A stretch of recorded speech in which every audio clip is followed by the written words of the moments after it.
Hi guys, welcome to my YouTube channel. ඔන්න මම හිතුවා අලුතෙන් වීඩියෝ එකක් අප්ලෝඩ් කරොත් හොඳයි කියලා. විශේෂත්වය තමයි මගේ අයියා රුමේනියාවට ආව දවස. ඉතින් මේ අපි දෙන්නගේ සිටි එක තමයි තියෙන්නේ. ස්ටේෂන් එකට යන ගමන් නොයිවසිල්ලෙන් ගොඩක් කල් බලාගෙන හිටියා. ඉතින් අද ඒ දවස උදා වෙලා තියෙනවා. ගොඩක් සතුටුයි. මමයි හස්බන්ඩුයි මුලින්ම රුමේනියාවට එද්දී අපේ කියලා කවුරුත්ම හිටියේ නැහැ. ඉතින් දැන් අයියා එද්දී අපි දෙන්නම ඉන්නවා. ඒ ගැන ගොඩාක් සතුටුයි.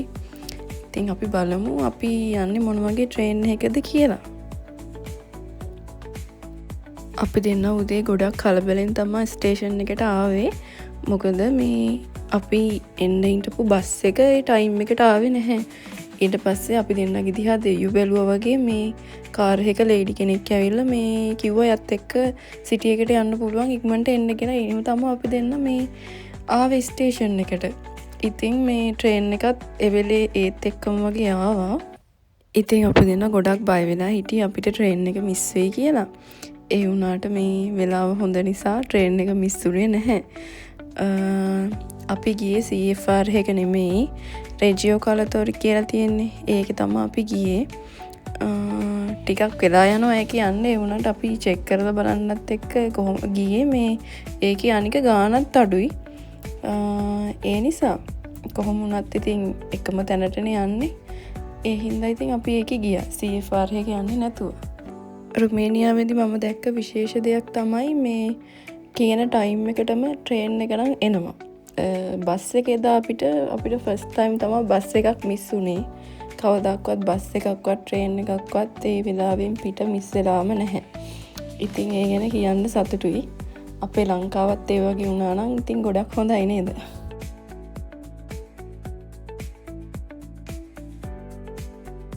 ඔන්න අපේ ට්‍රේන් එක ඈතින් එනවා. වීඩියෝ එකේ ඔයාලට බලා ගන්න පුළුවන්. ඉක්මනට දුර ගිහින් ඉතින් ට්‍රේන් එකටත් අපි නැග්ගා.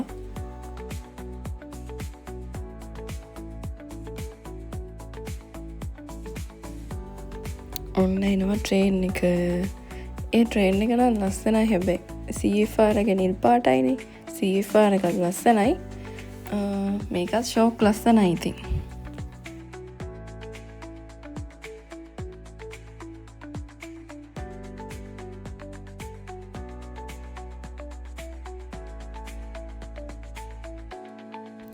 අපි දෙන්න දුවගෙන ට්‍රේන් එක ඇතුළට ආවා.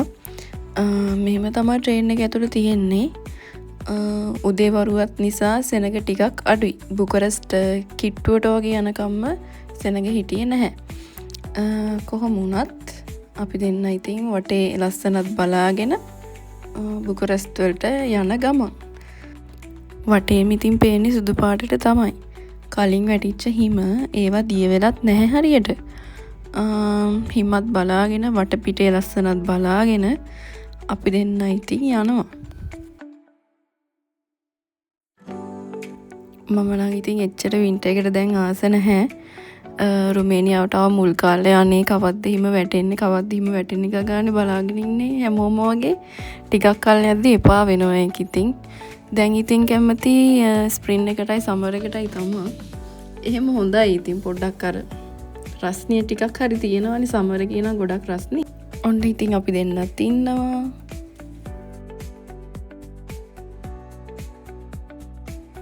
ඊට පස්සේ අපි දෙන්න ස්ටේෂන් එකට ආවා බුකරෙස්ට්. ස්ටේෂන් එකේ ටිකක් වෙලා ඉන්න වෙනවා ඊගාව ට්‍රේන් එක එනකම්. එයාපෝට් එකටම තමයි ට්‍රේන් එක තියෙන්නේ. ඒ නිසා ඉතින් හරිම ලේසි. මේ හැමදේම ලේසි විදිහට ඉතින් තියෙනවා. ඒ නිසා අලුතෙන් එන කෙනෙක්ට වුණත් මේ හොයාගෙන යන්න වුණත් ලේසි.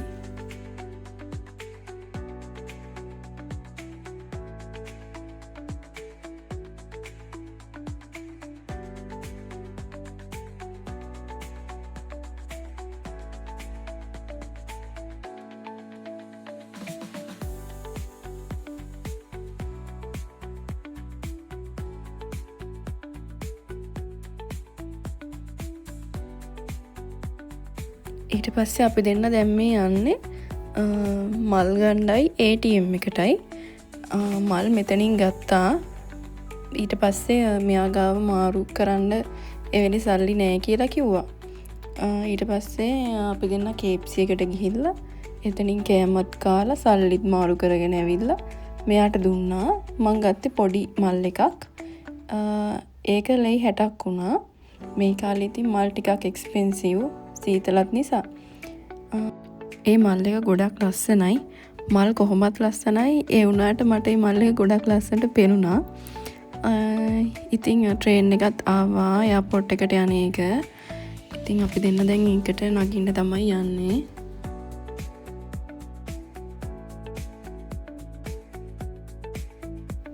මග යන අතරතුර මම මේ ෆ්ලයිට් එක දැක්කා. මේක ලෑන්ඩ් කරන්න හදන්නේ. මේ ඉතින් මං ඒකේ වීඩියෝ කෑල්ලකුත් ගත්තා නිකන්. ඒක ලස්සනට පෙනුන නිසා මට. මේ ගොඩක් එයාපෝට් එකට කිට්ටුවෙන් තමයි මේ වීඩියෝ එක මම ගත්තේ. ඊට පස්සේ අපි ස්ටේෂන් එකෙන් බැස්සා එයාපෝට් එකේ. ටයිම් ඇතුව තමයි අපි දෙන්න ගියේ. ගොඩක් කලින් ගියේ.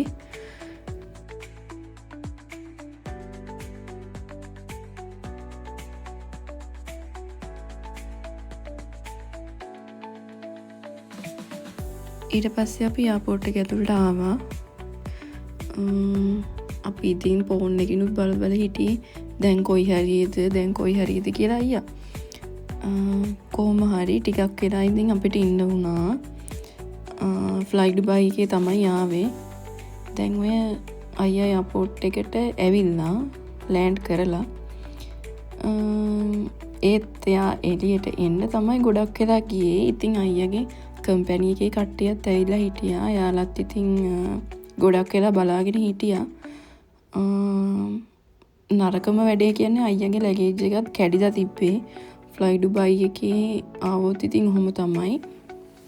අපි රුමේනියාවට එද්දිත් අපේ ලැගේජුත් එහෙමයි. අලුත්ම ලැගේජ් ඒවත් කැඩුනා. ඒක තමයි ඉතින් අවුල. කොහොම වුණත් මාත් මල් එකක් තියාගෙන බලාගෙන හිටියා. අපි එයාපෝට් එකට ආපු වෙලේ ඉඳලම මේ අපේ අම්මයි තාත්තයි ආච්චි පුංචි එහෙම මේ කෝල් එකේම තමයි හිටියේ. අයියා එන විදිහ මේ බලා ගන්න ඕනේ කියලා. කොහොම වුණත් එයාලත් දැක්කා ඉතින් ආපු විදිහ. මායි අයියා ඉතින් දැන් දෙන්නම රටනේ. මන් දන්නවා ඒක ගෙදර අයටත් දුකයි කියලා. ඒ වුණාට එයාලට සතුටු වෙන්න පුළුවන්. මොකද අපි දෙන්නම එකම රටක ඉන්න නිසා.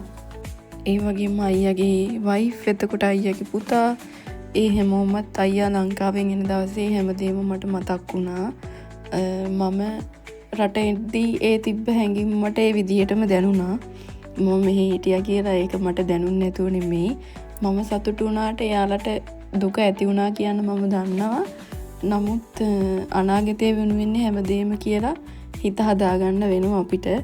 එයාට මම ඉන්නවනේ. ඒ නිසා ඉතින් ඇත්තටම බයක් වෙන්න දෙයක් නැහැ ඕනම ප්‍රශ්නකෙදී. මම ප්‍රාර්ථනා කරනවා මගේ අයියා දිනෙන් දින දියුණු වෙන්න ඕනේ. හිතේ සැනසීම, සතුට, නිරෝගීකම මේ හැමදේම නිරන්තරයෙන් ලැබෙන්න ඕනේ අයියෝ යාට. ඔයා මට හොඳ අයියා කෙනෙක්. ඒ වගේම අම්මා තාත්තට හොඳ පුතෙක්, බිරිඳට හොඳ සැමියෙක්, පුතාට හොඳ තාත්තා කෙනෙක්. ඒ නිසා ඔයාට කවදාක්වත් වරදින්නේ නැහැ. ඔයාගේ දියුණුව අනිවාර්යෙන් ඔයාට නිරන්තරයෙන්ම ලැබෙනවා. ඒක නංගිගේ ප්‍රාර්ථනාව. මම ගොඩක් ආදරෙයි ඔයාට. ඉතින් ඊට පස්සේ අපි ට්‍රේන් එකෙන් ආවා අපි ඉන්න තැනට. අපි එද්දි ගොඩක් රෑ වුණා.